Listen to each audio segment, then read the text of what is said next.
French president seeks clarity on trade deal before Brexit to avoid extending transition. The French president, Emmanuel Macron, has stressed his opposition to a «blind Brexit» in which the UK leaves the EU without clarity on the terms of a future trade deal, fearing that pushing the issue down the line could lead to an extension of the.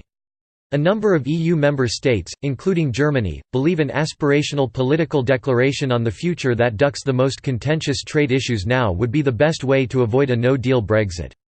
The priority for the remaining 27 EU member states is to have the withdrawal agreement, on citizens' rights, the Irish border and the £39 billion divorce bill completed and ratified by 29 March 2019.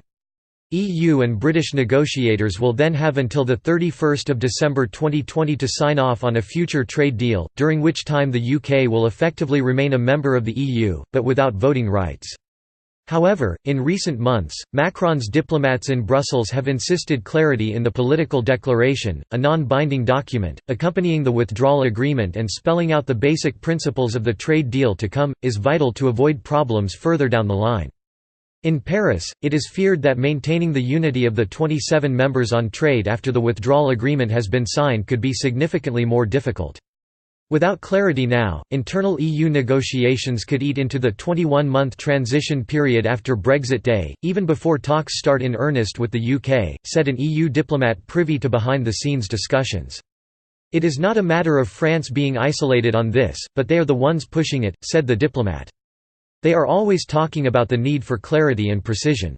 2 years would not be long enough to have a wider internal discussion and negotiate with the Brits. The transition would need to be extended. France has had enough. The political declaration accompanying the withdrawal agreement only requires a qualified majority of member states to support it before 29 March 2019.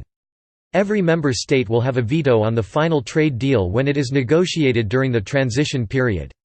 A number of members, including Hungary, Poland, Belgium, the Netherlands and Portugal, are said to have made the case in the past few months that the EU could be more generous in response to the UK's proposals to ensure the free flow of goods after Brexit. Last week, the Polish Foreign Minister, Jacek Czaputowicz, told reporters that he would his fellow EU ministers to be more open to the arguments of the UK. However, these interventions have been fleeting and generally gone against the grain of the discussions. With member states effectively wielding a veto during debates on the future trade deal during the transition period, the internal EU position could be more fraught, France fears.